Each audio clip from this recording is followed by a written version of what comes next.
The great ones, they're different. They really are. Not better, just different. Sure, there's a physical power, a mental strength, a complex but resolute constitution too.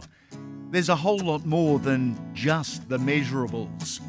That's something else, that intangible. It separates us from them.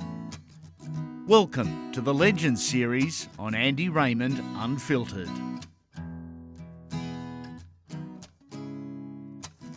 What a footballer. Old school. This one, he gave us everything. Every time. What a bloke too. But who is Craig Tugger Coleman? Just probably a South Sydney tragic, born up in the streets of Redfern and across the road from Redfern Oval. And from the time I knew what football was about, all I wanted to do was be Craig Coleman in the first grade at South Sydney, and I had the chance to do that, and it was the greatest time of my life. You're not a guy that's black or white. You're Cardinal and Myrtle still, aren't you? Oh, definitely, yeah. And that's all I ever wanted to do.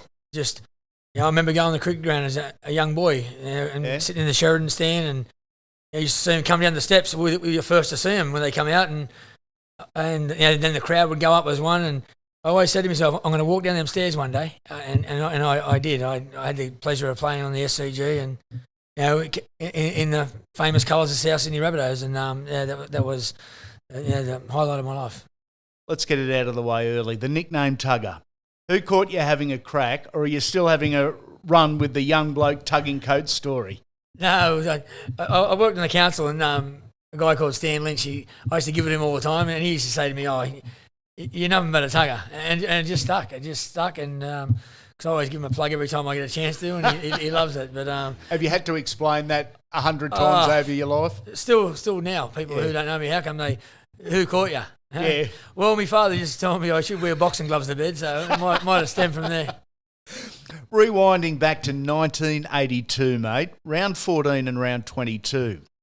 Your first grade debut was from the interchange against Steve Mortimer. Your starting team debut was against Peter Sterling. What a start for a young halfback. Oh, two legends, they could both be immortals. You never know. My debut was the one Redfern Oval against the mighty Parramatta, and the great. I think Peter Sterling's the best player I've seen. Yep. And I don't think I'd get many people argue with me. And I'll agree. Even though we've seen lots and lots of great players, and Joey's come in towards the end of my career, but Peter Sterling for me, and that day they got away to a bit of a lead, and Gibson pulled off. He pulled off Cronin and Ray Price, and we had a late spurt. Nathan Gibbs set up a try, then I set one up for an inside ball. Stan Brownie scored in the post, and then Tony Melrose missed a kick right next to the post. Would have won the game for us. So then we had to get down the field and kick a field goal to win, and it was at the Coliseum, Redfern Oval. The place to be Sunday afternoon. And some fantastic memories of that place, and I spent my whole childhood there. What separated Sterlo from the rest, Tugger? I just think he was the full package. Yep. Where we had Turvey Mortimer, who was brilliantly fast, chip over the top, great cover defender. Yeah. Sterling had it. I think he was the best wet weather player I've seen. Yes. His tackling was unbelievable. His kicking game was a 9 out of 10, and his leadership. And I think he showed his best when Parramatta weren't as good towards the end of his career.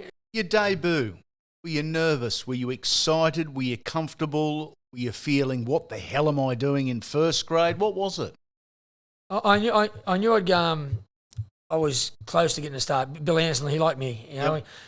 Brian Smith took me to grade. Yes. Him and Bill Anderson were close confidants.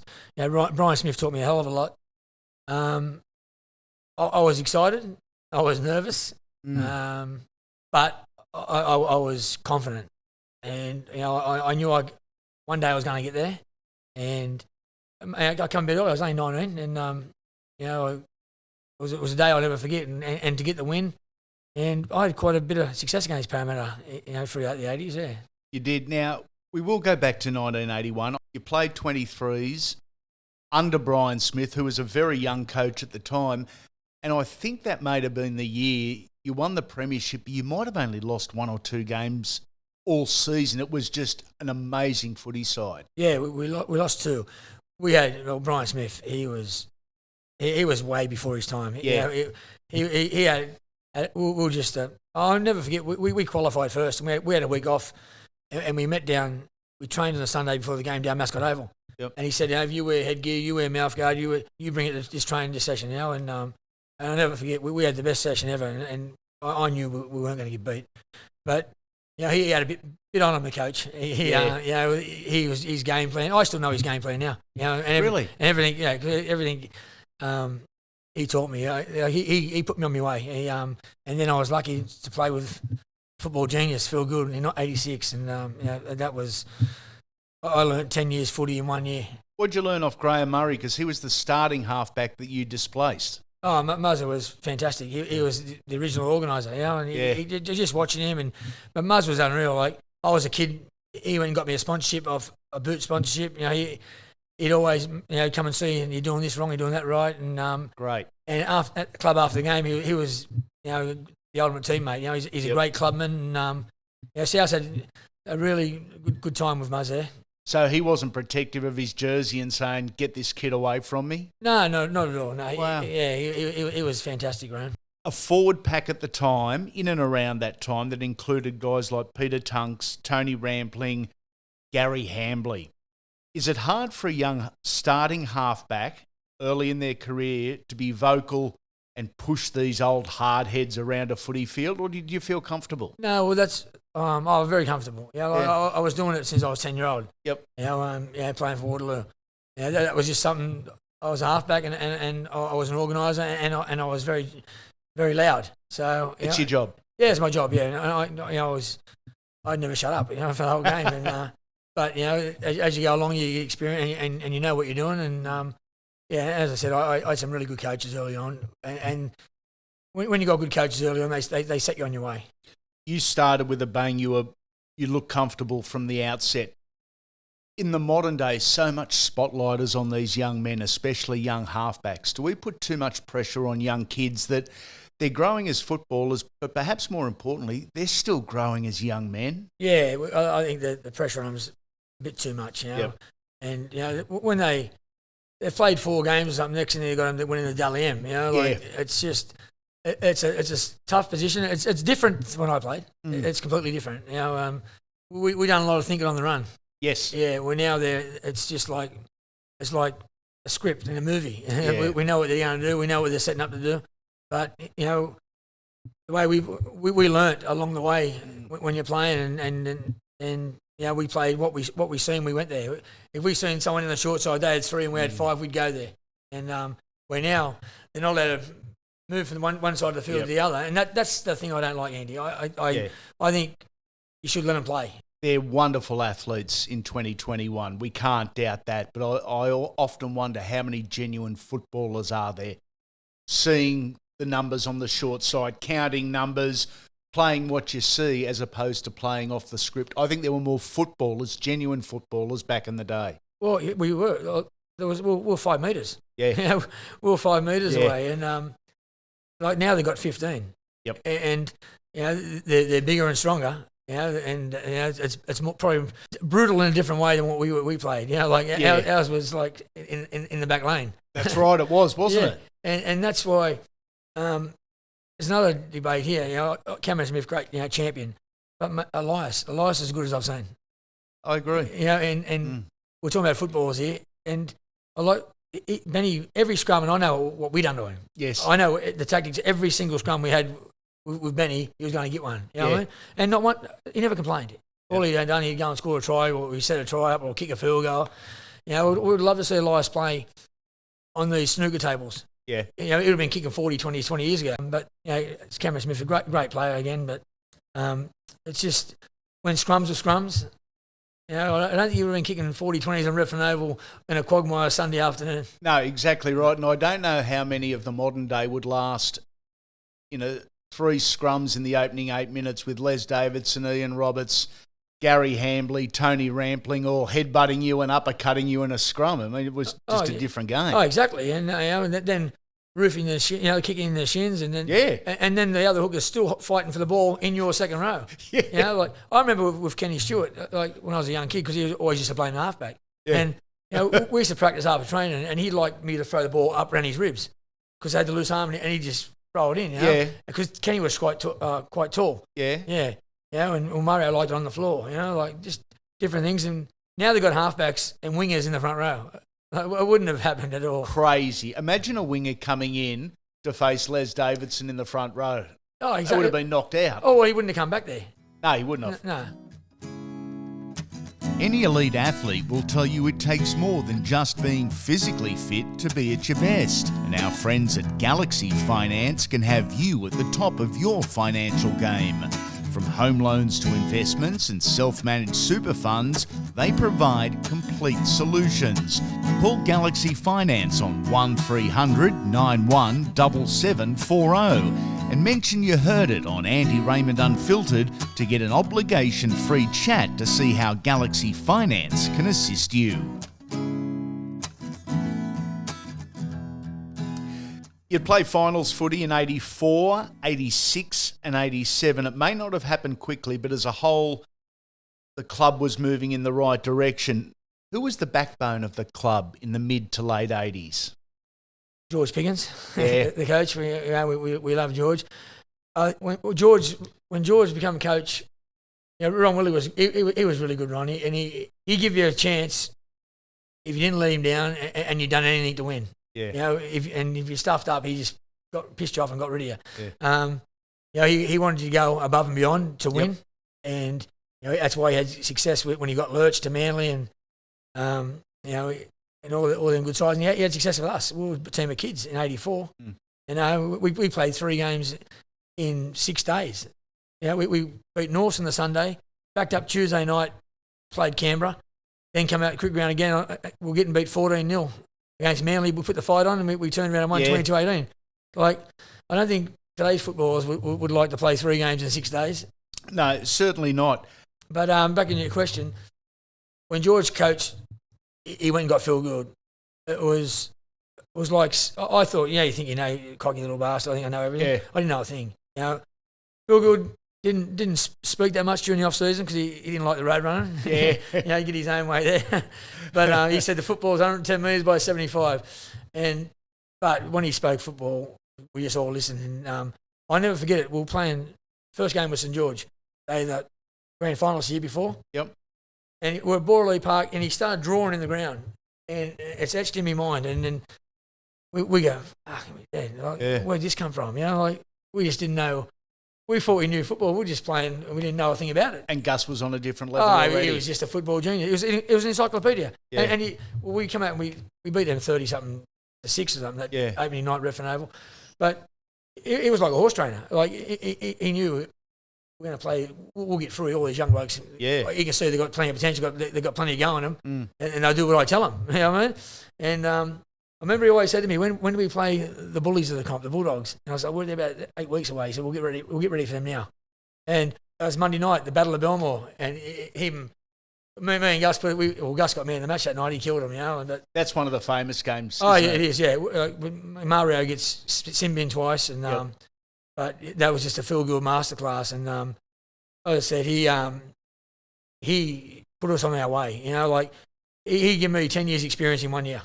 I think if he would have stayed for 87, stay one more year, we may have won 87. Yeah. We could have won 86. Parramatta, we had a draw. It was still a ground record till they demolished it. Yep. We had 3 sent off. Roberts goes 10 minutes. Mario goes 10 minutes. I go for the game. We kick a goal after the bell. In the last 10 minutes, we playing with 10 men. And backline, Sterling, Kenny, Ella, Cronin, Grove, Hunt, Paul Taylor. That was the backline. We kept them trialless. 10 men. 10 men. I called the referee a dirty effing cheat. And I got 2 weeks or 2,000. And I'll never forget it. Mate, all the pensioners sent me checks to pay the fine. And the South Leeds Club, they had a big box. It took about 4 of them to carry it. And they paid the fine, the fans. Yeah. And that year, Then we beat Parramatta the second time we played them. Yep. And we had Balmain down 13-3, and Mario gets an off. Yeah. That's it. Yeah. And we only got beat a point for the minor premiership that year, same thing, in 86. And it was best year ever. Just learned off good. And the year after, I thought I played my best football 87. 89. Minor premiers and an amazing footy side, a forward pack arguably the toughest of the era, led by Ian Roberts and Les Davidson with Mario Fennick, Wayne Chisholm, David Boyle, Michael Andrews. The average age of the squad was just 23. You were babies. It was young blokes ripping in. That's what it was. Yeah, it was. Yeah. And 9 South juniors. Yeah. Out of that. Again, we had our chance that year. Do you look back on that year I and watched, think... it was on Fox again the other day, us and Balmain. And the first try, I go in when I shouldn't go in, they score, and just a couple of little things, wish we had any time over. But yeah. I just got goosebumps just thinking about 89. Just tremendous teammates. Fantastic. And one of the unsung heroes there, Paulie Roberts. Mate, fantastic player. And but all them forwards, Chisholm, outstanding, Andrews, if Roberts is fit, that was his first game in 6 months, the Balmain game. Okay. He'd been out of a groin all year. He got himself right for that game. After the game, he couldn't walk. He's in a wheelchair. But in that game too, Andy, I'm off the field for 15 minutes. And we play with 12 men, so I got 20 stitches in my knee.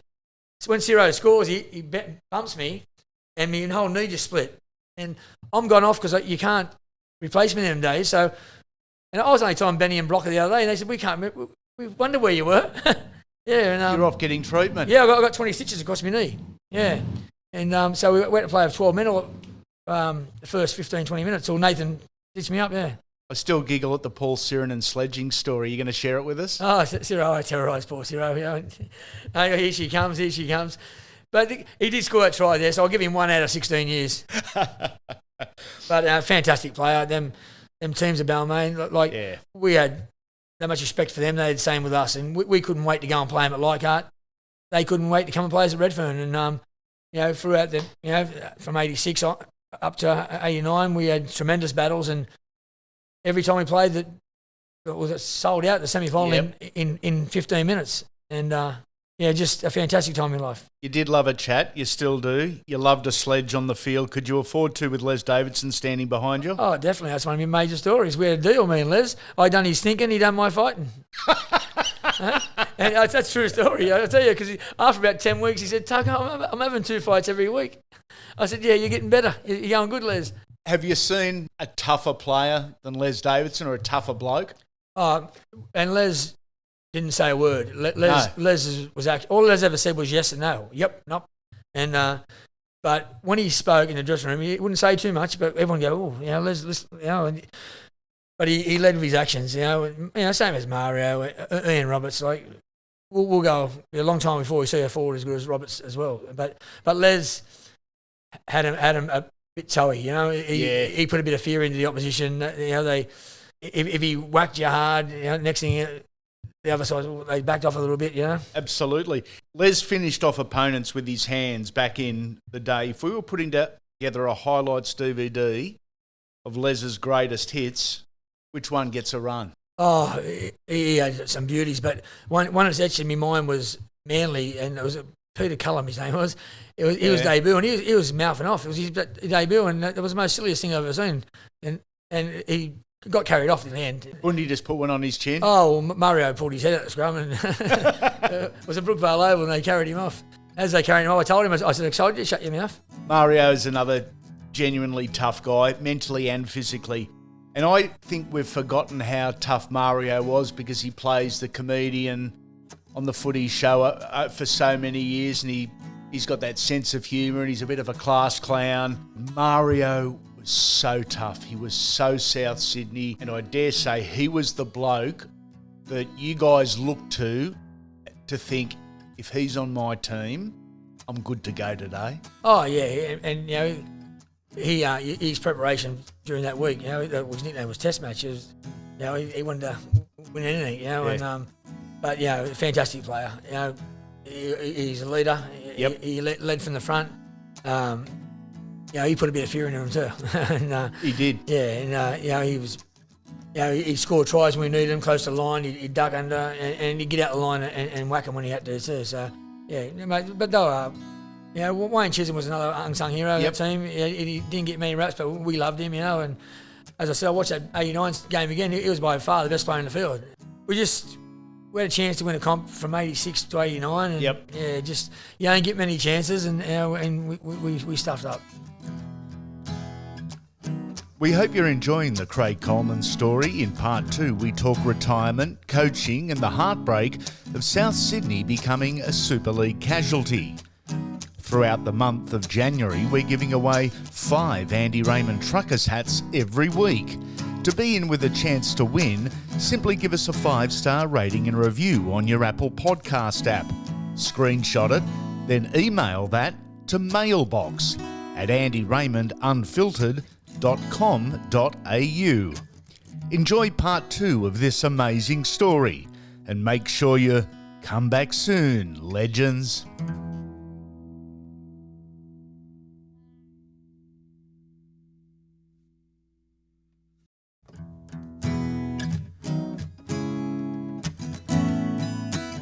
Welcome back to Andy Raymond Unfiltered, Craig Coleman, Old School, Part 2. Previously, we spoke about his debut, the best he's seen, and that south side of the 80s. The story continues. You reckon Mario was just happy to get to the weekend so you bastards would stop terrorising like you did at training? Didn't you used to cut his undies up? Oh, not me. Someone did. Someone did? Yeah, someone did. And but you think about it, he'd have them on the next night's training. It must have been his favourites. He'd get them saying about it going. We had about 10 different cuts in them. Back to 89. Sadly, as you said, you'd go out in straight losses in the final series to the eventual grand finalists, Canberra and Balmain. Do you remember where you were watching the grand final, or couldn't you bring yourself to watch the grand final? No, I would have been watching it, but probably it's in the pub somewhere. Yep. They were fantastic. So they come from 5th Canberra that day. Yep. But even in, I think I beaten us 32-16 or something, but we score a try on half time to hit the front. And George takes Harrigan to New South Wales Rugby League on the Tuesday night. Harrigan and Mix, I was wrong, it was a try. And we went in at half time leading. Yeah, it's a different game. Not going to say we're going to win, but it's a different game, yeah. And because they went bang bang, scored a couple of quick tries, and the next thing Chizzo scored 2 for us, and we fought our way back in. And then Mark Lyons scores under the post right on half time, and Harrigan denied it. That's right. What happened? It's the same in the semi final. Blakey throws a long ball to Ross Harrington. He scores in the right hand corner of Paddington, racecourse end. Yeah. Martin Weeks, South Junior referee. I'll never forgive him either over it. He stands there and calls 4 passes. He never even had the authority in them days because Harrigan's going to give the try and runs back to him. Yeah. Wow. Yeah. He throws a long ball in the right hand corner, heading towards the racecourse end. A wonderful period in rugby league history, mate. I think. Northern and Southern Hemisphere footy was played at separate times of the year. It enabled a player to basically play footy 11 months of the year. You played with Widnes, Hull FC, Leeds and Salford over an 8-year period. What stands out from your time in the UK? Well, I went to Hull. I went to Widnes. I come home after about 6 weeks. Yep. Got a bit homesick. But I went back the year after Brian Smith went to Hull. And he took David Moon, myself and David Boyle. And mate, that was a fantastic time. They were so much like the Redfern faithful. And I knew Brian was going to improve them straight away. And I'll never forget it. It's one of the best wins I've ever been involved in. They got beat 60-0 by Wigan before I got there. And we when I got there, we went on a 7-game run. And and we played Wigan at Central Park on a Tuesday night. Wow. That's Ellery, Edwards, Joe Lydon, Andy Gregory. One of the great teams. Oh, mate, 17 internationals. Mate, we put a masterclass on. We beat them 35-16 or something, And I still get messages from Hull FC supporters on Facebook or private messages. I still remember that night. Really? Yeah, and it was a fantastic time. I went back to back. Like I went to Hull, South. Well, Sterling signed with Leeds. He breaks his shoulder, so they signed me. That's right. Yeah. And mate, got to play with some world-class players. Yeah. Crooks, Schofield, Dave Heron, Colin Maskell, Carl Gibson, late Roy Powell and Huey Waddell got, he's passed away now. Great memories? Oh, mate, great memories. Headingley, coming down I used to stay up and watch Australia versus England. And I seen Bob McCarthy score the winning try at Headingley, and come down the cobblestone steps, and we only got beat for the comp that year by 2 points to Wigan again, and it was a fantastic time at a very big club, to play at Headingley and play with, and I'm still mates with Scully. If Scully comes out, we catch up and things like, so, mate, it was just a fantastic time in my career, yeah. Coming back from your final stint in the UK, you were denied registration with the New South Wales Rugby League. Run us through the shit fight there. I signed for 2 years, and Tara was only 2. Yep. And Debbie was a bit homesick, and so I come home after the first year. Yep. And then I didn't want to go back, and of course I come back after January 31st. You couldn't register. And then I just tried to threaten them, I'll go to court, Yeah. So what I done, I couldn't get a start, so I just played local with my mates, and just because if I wouldn't have played footy, I would have retired. And I knew I still had a bit left in me, and after that, I went and had another 3 years. I had 2 years on the Gold Coast, and had some really good times up there with Johnny Harvey, the coach, and had my last year under my hero, Tommy Rodriguez, You did play with your mates, didn't you? Was it the Coogee Wombats? Wombats, yeah. Good year? Oh, mate, it won the comp, but it was good to play. I remember my first game. It was they sold out of pies in the first hour. But it was good. We had a good year. I just went back and enjoyed my footy with my mates. Just training twice a week. But if I didn't play, I would have retired. And I knew I didn't want to retire then. 11 seasons with South Sydney. How heartbreaking was the divorce? Yeah, I was a bit bitter at the time, but you always time heals all injuries. Does it heal? At the end of the day, I'd been there 13 years from when I started as a 17-year-old, but I had 11 years in first grade. 92, I played really good football, I thought. I've been watching the games on Fox now, but the coach didn't want me, Frank Curry, and that was his choice. I remember Terry Parker saying to me, Craig, because Terry Parker was very good to me. Yes. And he looked after me like I was a son and at South, and he said, Craig, the money I can offer you, I wouldn't embarrass you. And he was, it was, breaks your heart. It did break my heart. Because South, that's my club. That's my team. And my whole life was Redfern School. Go and watch South train, run around the field with Lurch and Bobby McCarthy and Clive Churchill. And in them days, they used to have a paid council worker. But I had about 10 holes in the fences. He'd just try and shoo me out, but he'd give up after a while. 2 seasons at the Gold Coast. They were the Seagulls at the time. Johnny Harvey, as you said, was the coach. What's your standout memory of footy and life on the Gold Coast? Yeah, I enjoyed footy under halves. We had some good wins there. They're the best. Yeah. The best one was the Broncos. We give them a bit of a touch up, and that was an historic day. Yeah, it was. It was a Carrara there. Yeah, but I had 2 good years there. Donny Ferner was the CEO. He's a great footy head, and he's been a good football man all his life, and our players and good young players. Good young players. Vowsy, Benny Eichen. Yes. Benny played for New South Wales. I played for Queensland when I was as a kid. We had young Andrew Doonerman. That's Rowdy Shearer, and we had some good wins, and it was a good time in my life. You were the type of player that obviously had a heap of talent, but you were very passionate. You played with pride, and you played for the emblem on the jersey, the colours of the jersey. How hard was it playing in a jersey that didn't have a Rabbitoh on it?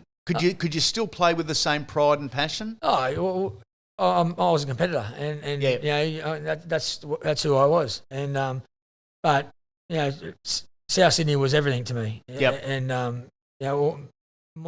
that's my club. That's my team. And I hold the record for 25 years, the most games in the history of the club. Yep. And Johnny Sutton only just broke it. And but it was different. But you play, and I enjoy playing, and I enjoy competing. Griffin Air Conditioning offers the highest quality of air conditioning sales and service across the Sydney metropolitan area, providing installation and maintenance to commercial, domestic and industrial customers. Working with this team, you'll be guaranteed the latest services, technology and developments in the industry. Visit griffinair.com.au and tell them we sent you for a cool deal. Do you remember playing against Souths for the first time? Yeah, but I wanted to beat them because they got rid of me. What was that week like? Was it confusing? Was it odd? Or were you just so ready to go? I was just getting my boys ready to play them, Yeah. So, but as I said, I owe South Sydney so much. They I come from the Housing Commission in Redfern, and I've got a nice house in Mascot here. Yep. Which I wouldn't have if it wasn't for South Sydney. And South Sydney gave me a chance. Football gave me a chance. Where a lot of kids I grew up with didn't get so lucky. From the Gold Coast to Campbelltown and the Magpies, Tommy Raudonikis' coach. You said he was your idol. What's your favourite memory of Tommy, or your favourite Tommy story? Oh, I played against Tommy. Yeah. When I was 18, Hanson Park, and it's a classic story because Johnny Peake was our captain. Yeah. And Tommy was theirs, and I'm nervous. I'm playing against my old time. I used to walk into the schoolyard. Remember Tommy used to have his limp wrist? Yeah. I used to walk into the schoolyard thinking I was Tommy, and I'd get up at 3 a.m. to watch Tommy bash, not just halfbacks when they're playing the Poms. Anyone who come in Tommy's way. Yeah. And I remember Hanson Park, and Peaky goes out to toss the coin, and he comes back and he goes, "Where's Tugger? Where's Tugger?" I said, "Well, what's wrong, Peaky?" He said, "Oh, mate, just be a bit careful." He said, "Tommy ain't real happy." I said, "Well, what do you mean he's not real happy?" I said, "Well, what's he look like?" He said, "Well, I'll tell you, he looks like he's got a big beard on. He's got Vaseline all over his face." And he said, "I tossed the coin. Tommy said to me, I don't give a fuck which way we run. We're kicking off you," and slammed the door in the referee's face. And the referee couldn't do anything about it. So he just said, and I'll never forget this story. We were a better team then, and we had them beat. And they scored in the last couple of minutes. A kid called, I'll never forget it, a kid called Mohammed El Safti, and he scores in the corner. Tommy runs over, picks him up. He says, "I told you, Mohammed, I told you could do it." And it was just seeing how Tommy had this talent to make average players better. Yeah. And he was one of it. There's only a few I've ever seen who had that talent that could make ordinary players better. Sam Burgess could do it. Yeah. Just his leadership and the way. I could talk about Tommy all day. It was your last year playing grade. Was it an enjoyable year at the Magpies with Tommy? Oh, well, it was enjoyable. I was getting on at the time. I was 33 at the time. Yep. It was a long way to go. There was no highways then. Yeah. And it was just. I probably played for the wrong reasons that year. I wanted to keep going on, but I had a fairly good year. Yeah. But 33. I've been going since I was 17, and trekking out to Campbelltown was a long way to go, and my heart was at South Sydney, and but mate, I had a tremendous career. I just wish I could do it all again. Coaching, I always thought you had the knowledge, the passion, and most importantly, the ability to teach a young bloke. But if we're being honest, the playing roster in 98, 99 at Souths, it just wasn't up to it, was it? 98, I took over. 99, we were under enormous pressure. Yeah. From the media, we're going to get kicked out. And towards the end of it, news, they upped the ante, and we only missed out on a couple of points that year on making the 8. And Tricky gets 7 weeks during the year against Newcastle. We beat Newcastle easy. He doesn't even get penalised in the game.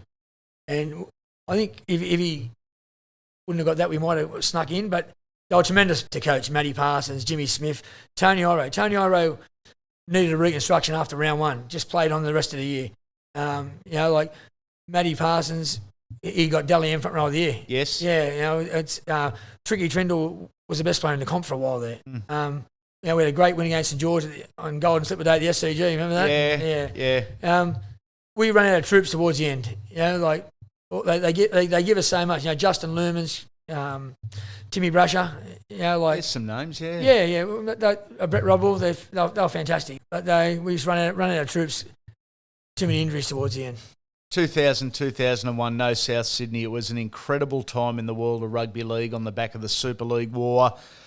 Looking back now, with the benefit of hindsight and where we have come to in 2021, getting rid of Souths was just so wrong on so many levels. Oh, it was. It was a big end of town who just didn't want anything to do with it. When, all the criteria they come up with, well, they're still playing games at Leichhardt. They're still playing games at Campbelltown. Yep. All the junior league bullshit went with it. It was, but we were very lucky where a couple of clubs rolled over and merged. we were very lucky we had a leader like George Piggins. And George didn't believe, because all we had as kids growing up at Redfern was our football team. We haven't got much. And when South had a win, we were kings. We were kings and queens for the week. And George just thought, how dare they take all we have, our local football team. And we won more competitions than anyone. Yep. We had more ground records than any other club. The power of the people come together under the leadership of George. One of the greatest things in my life, I got to speak on the steps of the town hall, and I get goosebumps just talking to you now about it. As I'm about to talk, I'm looking down, and they're still coming around Eddie Avenue, the sea of red and green, and like there's 80,000 people there. We had Alan Jones, him and Phil Gould. Yep. Gus was writing for the Herald at the time. Yeah. And Alan was into him, and George just told us, the fans, if you're going to keep supporting me, I'll keep fighting. And I remember the 80,000 just roar. And it was just anyone less than George Piggins, there'd be no South Sydney. He carried the club on his back. Yeah, he did. And even not non-rugby league supporters. That's right. Who thought, hey, this ain't right. We don't believe. Still to this day, some South supporters don't watch Fox or don't buy the Telegraph. In protest over News Limited. Yeah, they still don't. People say to me, I still haven't bought it since, and that's the way the South Sydney fan is. And but at the South Sydney rally, there's Parramatta Eels jerseys. There's Illawarra Steelers from years gone by. Every club jersey and every club was represented. Everyone in the game saying, this is dumb. No. Yeah, and they made the buses coming from Newcastle. Laurie Nichols leading with us, Benny Elias, and in the march, and it was fantastic, and we got the right result. We're a powerhouse now. They're a very strong club, but without George Leslie Piggins, we'd be a distant memory. Speaking of Georgie, he was in the middle of it the whole way, and for the right reasons. But the Super League war, it cost a lot of friendships within the game, within clubs themselves. It took a massive toll on rugby league, and some people haven't recovered. Oh, yeah, 100%. And it took a toll on George. Yeah. George's friendships haven't been with some people haven't been the same. It's sad, isn't it? Oh, it's very sad, because George Piggins is a wonderful person. Yes, and, he gave everything. He gave us kids a chance to play for South Sydney, there should be a statue of him. There should be a Redfern Oval. I've said it for years. There should be a statue of him. When every kid that walks in there to wear that famous jumper, we got that because of him. That is wonderful sentiment, but geez, it makes a whole lot of sense because every Souths player or Souths fan, not necessarily from years past, but the young ones now should know who George Piggins is and what he did. Oh, exactly, exactly. And I'm not sure some of the new fans know. That's a shame. Yeah. Tuggy, you're rated as one of the best never to play state of origin. An amazing era of quality sevens. Sterling and Mortimer, Stewart, Alexander, Hasler. You were so close so many times. Yeah, to piss you off? Oh, well, every team had a champion halfback. Yeah. We're now in the comp, there's probably just two of them probably. Yep. But, Sterling, Mortimer, Hasler, Alexander. Oh, the list went on and on. Yeah. Mark Wakefield's a good player at Cronulla. Yep. And I thought might get my chance. I thought 87 when Sterling got hurt, they should have picked me. Yeah. I remember Warren Ryan. He was calling the game from Lang Park and it was on Channel 9, and he said New South Wales are mean to one. They had to pick Coleman. He said, and I thought it was very good. And I got it on my phone when Gus is coaching Canterbury. He puts a whole back page of paper. We just beat Canterbury, and he said, they got to pick Coleman. They must, And just to know two football brains like Gould and Ryan thought I should have played, well, that makes me feel really good. What regrets do you have, mate? Looking back, what do you change on your career? No regrets. I love that. I loved playing footy. I just, as I said, I've been watching them old games and I'm still playing them. And even I watched the 89 game whenever it comes on, and I'm still at my seat. I know the result, but I'm still think we're going to win here. We're a chance, and no regrets, mate. I just football has been very good to me. I've met some fantastic people. I've got friends for life, and my team's going pretty good at the moment. So, yeah, I'm happy. What are you most proud of? Most proud of? I'm proud of my family. I've been with Debbie all my life. This is for 14, 15 She deserves a medal, doesn't she? Yeah, definitely. And I'm proud of Liam and Tara, and now he's had a bit of bother himself, but he's been playing. He's played about 50 games in the second grade with that strong Penrith side, and hopefully one day he's got a dream of playing in the NRL, and he trains hard, and he's going to. And I'm a grandfather, so I'm really proud. I'm really proud of my family, and I'm glad I'm here talking to you. 340 games as a player all told, 72 as a coach. With a cheeky smile, a sharp tongue and a ton of talent and ticker, you entertained many of us for many years. Craig Coleman, you, sir, are a legend. Thanks very much, Andy. I really appreciate it. Throughout the month of January, we're giving away 5 Andy Raymond Truckers hats every week. To be in with a chance to win, simply give us a 5-star rating and review on the Apple Podcast app. Screenshot it, then email to mailbox@andyraymondunfiltered.com.au. Make sure you come back soon, legends.